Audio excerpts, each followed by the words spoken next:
What's going on, ladies and gentlemen? Welcome back to another solo leveling Arise video. It's your boy Payne. Happy Sunday again. We are going to be talking about weapons, especially the craftable weapons that you can get for your hunters and which ones you want to focus on most, especially with the roadmap showing a brand new boss that looks like a Shadow Monarch, an ex-Shadow Monarch as a matter of fact, coming out in the month of November with the 6-month anniversary, which most likely will introduce Thomas as well too, and we are all hyped for that. Now with that introduction, chances are we're going to be seeing some brand new game modes. We're going to be seeing a brand new job for Sung Jinwoo. I think that was actually announced as well too. So a couple things I want to talk about. First off is craftable weapons, and number two, what you want to start saving and why. Okay, so let's talk about the craftable weapons for SSR units, specifically for your hunters, but we're also going to include some actual notable SR units that you want to craft for as well, and things you want to start saving for the next upcoming patch, which is going to be a massive one. Now keep in mind, Thomas is not the next character, okay? Keep that in mind. Isla is the next character. So whoever appears that's a brand new character in your lobby,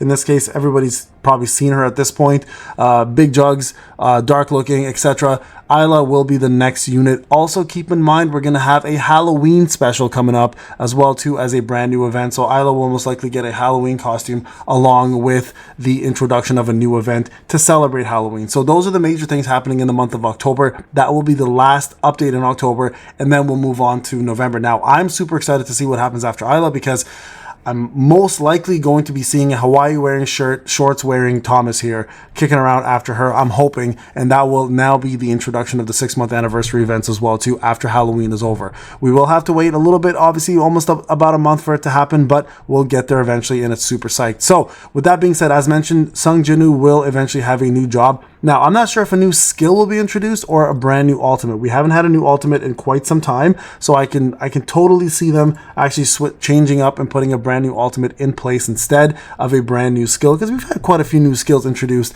along the way, and I mean all the skills that we had as brand new introductions have been really powerful. So I can maybe see a brand new ultimate being introduced, especially with Kaisel coming out. Kaisel now has been changed from defense penetration to ultimate attack or ultimate damage increase, which makes him probably the most wanted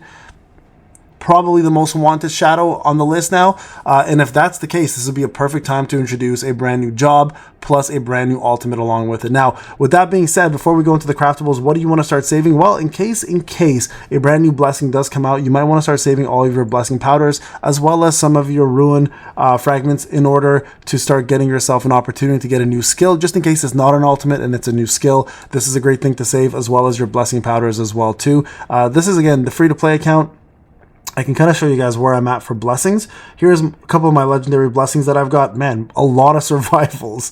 Pretty much all survival skills except for one have been all my legendary ones. I've got no DPS ones, I guess, except for all we are all one or whatever, or we are one, I guess it's called. Is that what it's called? We are one. That's the only one that's semi DPS. The rest of the ones that I'm waiting for are all like important ones that I have yet to get as legendary. So I'm gonna save just in case for the brand new blessing, but we also have, of course, an opportunity to get ourselves perhaps a new skill. I'm still under the belief it's going to be an ultimate, just in case. All right, now let's talk about the craftable stuff. I think this is very important because a lot of you guys have been asking me, hey Payne, if I had a choice, what would you craft first, what would you craft second, etc. So let me go through some of the list of items here that you should be crafting first and foremost before anything else. So I'm going to be real with you guys. When it comes down to the ultimate weapon, in my opinion, I think Gogun, he by far has the best weapon in the game for both Sung Jinwoo and all of your DPS that are light DPS, specifically Cha, right? So whenever you craft his weapon, you guys can see here the details, right?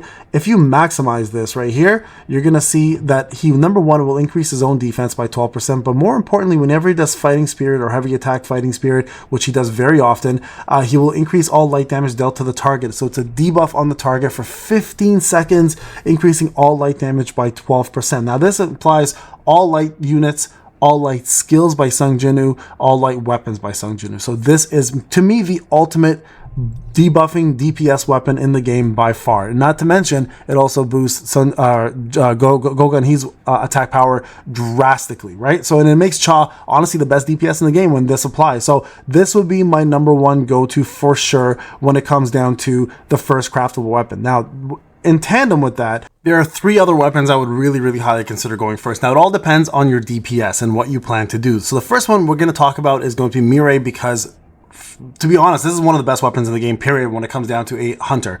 So first off, charges the power gauge by 10% when you start off. If you look at the details and you maximize this, power gauge goes up to 60% when you get to A5. It's insane the amount of power gauge she gets, and this ultimately will let you choose which core you want to equip as well as the equipment you want to equip, right? So she's very versatile for that. Mireille also gets a massive boost to her critical hit rate and critical hit damage whenever she does any of her skills, up to 30%, which allows you then now to play with your artifacts a little more. She is literally the most versatile DPS in the game because of that reasoning.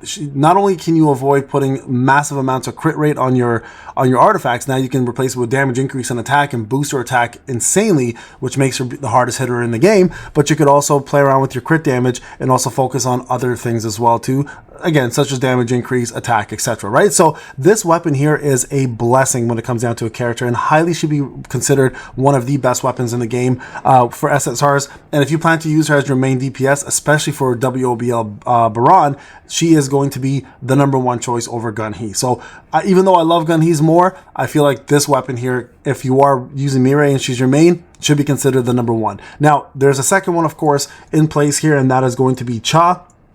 At first, when Cha came out, this was a fantastic thing. After a while, she got overshadowed by Alicia, and of course, the fact that everything was weak to water. So Alicia became #1. Now that we're back to Gun He existing and giving her the ability to do way more damage, this now goes up to the forefront as the #2 or 3 weapon that you want to max out. So I would say definitely Sword of Light for Cha. If you're using as your main DPS like I am, she is going to be the #2 or 3 slot that you want to get up for sure. And this is amazing because whenever you use a basic skill, remember basic skill is the waltz, which you'll do 5 or 6 times anyways, or the second skill with the Sword of Light, it increases her crit damage by 2% for 12 seconds, stacking up to 6 times. But if you go to max level, that goes by 8%, stacking up to 6 times. So it's an insane amount of percentage increase to have. So definitely on the list of items that you want to, or weapons that you want to raise up, I would say #1, 2, or 3, your choice where you want to go with that. Okay. Now let's go into one other unit that I really love, and that is actually going to be our Charlotte's weapon. So Charlotte's weapon is very similar to Gun He's, but it actually just gives her more damage overall. It gives her the defense that's similar to Gun He's, but where the difference is, this becomes a lot more what's her name's Mireille's instead, right? So increases the critical hit rate and critical hit damage of, take this, Harper, we are 1 and Harper help by 24%. So massive boost to all of her major stats. So the crit rate and the crit damage whenever you cast any of her skills. So very, very important one. This is, I would say, number 3 or 4, depending where you want to go. And if you actually have her, if you don't have her, obviously avoid this. You don't need it. But in case you do, highly recommend getting that. Now, in tandem with that, if you do plan to use a dark team, this is a great weapon to have for Harper. If you did summon for her, this increases her HP, but also boosts all of the dark members' attack by 12% for 30 seconds, which is a massive amount, to be honest with you, when it comes down to elemental damage. Pair these with bracers and Lee Boro, for example, with charm and her dark circles, you're getting a crap load of dark damage coming through. Again, this is a in tandem with Charlotte. If you plan to use them together, you almost want to have these two for sure. This is kind of like the same version of Gun He for Charlotte, where Gun He's for Cha, this is for Charlotte, okay? Just so you guys are aware on how that works. Now, let's talk about some universal weapons, okay, that are almost some of the important ones. Now, I would normally put Alicia in place for this as well, too. She still has an incredible weapon. The problem is, of course, now we've kind of steered away from Vulcan. Now we're going into Baron, so you want to have wind and dark weapons, and unfortunately, water is resistant. So water kind of takes a back burner, but it doesn't mean it's not going to come back to the forefront eventually. So Alicia's weapon does definitely get a shout out, but I wouldn't be focusing on it now. If you've never done it before, I will put that on the back burner for now and not even bother looking at this until future ones. Now let's talk about some universal weapons that I think are super important, and I'll talk with the characters that matter the most. So first off, Min's weapon is great. Whenever he does Heavenly Blessing, which is his ultimate, you will actually increase the entire team member's damage dealt by 16%. Huge.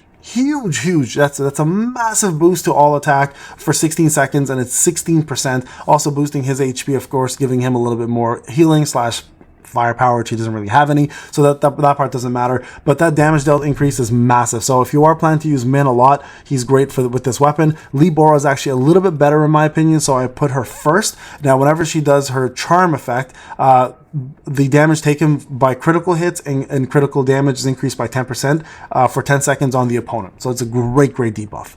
works on all opponents, also can be an AoE done on many, many different opponents, but this is one of the best universal weapons out there and highly, highly recommended. Believe it or not, Mei Lin is also another one that's massive, and even though she's resistant to water, she's still pretty much a universal unit that can be used even without that, because you're not really using her for DPS, you're using her for her crazy buffs, right? Now, her weapon also is incredible because whenever she does whenever she uses side whip, it increases the damage of the team member, so one team member, with the highest attack by 1% per 2,000 of Mei Lin's HP. So if you stack her with a ton of HP, this goes up quite a bit. Max damage increase though is 16%, so we'll stop there. But the cool thing is it also decreases the cooldown of the person's ultimate by 20%. Be forewarned, you do not want to put her with Charlotte because Charlotte doesn't have the same damage decrease situation. It doesn't affect her in any way, shape, or form. It will not reduce to 20 seconds. It still remains 20 seconds. This is the conventional decrease of ultimates. Okay, so I just want to make sure you guys understand that. So those are, I would say, some of the best universal weapons out there when it comes down to characters. Also, just an honorable mention, a couple other ones that I do want to point out. I would have normally said Sa. She still is incredible, but unfortunately, again, with water being irrelevant with this patch, and I mean it when I say irrelevant, she kind of has lost her luster with that right there. I would also say Emma's is also really, really good because it increases the break damage dealt by 4%. If you look at the full amount here, it actually goes up quite a bit to 12%. And then whenever she does heat absorption, it activates the user's damage dealt by 1.5%. Now the problem is, it is the user's damage dealt, but she's a great DPS. Unfortunately, fire just lacks a little bit of firepower, no pun intended in this case. Also, an honorable mention is going to be Choi's. Choi's is pretty big. If you plan to use POD, Guild Boss, Choi's is a no-brainer. He may suck, but his weapon's actually really good. If you max this out, you can see here, not only does it increase his damage or attack by 20%, but it also does a defense down by 20% for 5 seconds on the opponent whenever the target is burned. So Choi is a great debuffing unit. Unfortunately, that's what he's kind of become, a debuffer. So you may want to consider getting his up if you want to increase your scores for guild bosses as well as POD. Now, let's go, and then lastly, let's just talk about this last one here, and I think it's worthwhile in case you do run a full win team, and that is going to be Wu's. Wu's weapon is incredible because, number one, he ignores the defense of the opponent, so a little bit more damage. I kind of wish they gave him more defense instead, but hey, it is what it is.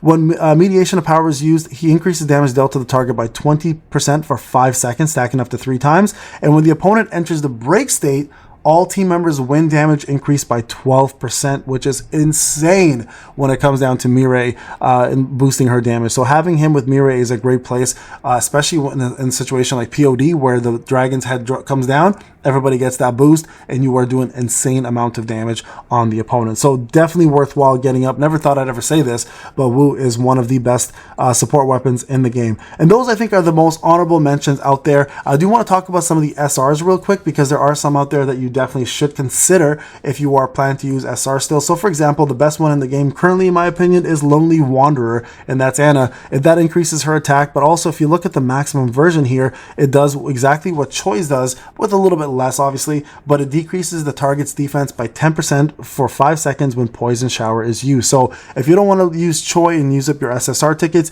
you can build up Anna's using your SR ones, right? Like I have here. I actually have to build another one here, and you can boost that right there to give you even more defense down whenever you're casting that, right? Now that they kind of fixed Nams, it's not bad. It does, if there's no enemies within 5 meters, it increases her damage, but also whenever the opponent is frozen, you decrease the opponent's target's defense by 20% for 5 seconds. This one's great for enemies, but if something can't be frozen, it's kind of useless. So keep that in mind. Still an honorable one to mention. A couple other ones here. Intuition is fantastic. So this one here is great if you plan to use her ever. So Park Hee-jun, what she does, whenever the user uses their ultimate, it increases the ultimate damage of the team member with the highest total power by 20% for 20 seconds. So great for any hunter that is massively doing a lot of damage with their ultimates, like Cha or Charlotte. Amazing to put with this weapon together on the same team. Not to mention Park Hee-jun's a great character, so that also helps with the situation, right? And then also lastly, I think the best one outside of those ones, if you can get this to work whenever it's possible to work, Tashik's is not bad. So whenever he does whenever he increases the user's back attack damage by 10%, Kank Tashik's damage to target inflicted by bleed increased by 10% as well too. So this is, if you plan to use him as a DPS in your early player, this is a great one to use because you can do more damage with him. And then lastly here, if you are looking for survivability, Kim's is not bad as well. But I wouldn't, honestly, if you're gonna focus on two, I would go Park Heejin. I don't want to go into too many, and Lonely Wanderer for Ana. Those are the two best ones there. All right, guys, those are my favorite SSR craftable weapons. And a lot of you guys have been asking for these. So that's what I would focus on if I were you. Let me know in the comment section if you guys have your own thoughts on this. I would love to hear from you guys. Thank you again for 75K subs. We're going up, guys, getting close to 76. So keep pushing, subscribe, like, please support on the support channel. And also, real quick before we leave, I do have a section here that is an art section on my Discord that we just opened up recently. I just want to say a big shout out to everybody who's been sharing all of their art, all of their rooms, everything here. I want to shout out to Nikolai because he asked me this originally. He won this Boros challenge when he made this drawing, which I think was fantastic. So anybody who wants to share their art, there's a lot of talented people here. Please, Art the Clown, bro, it's really good.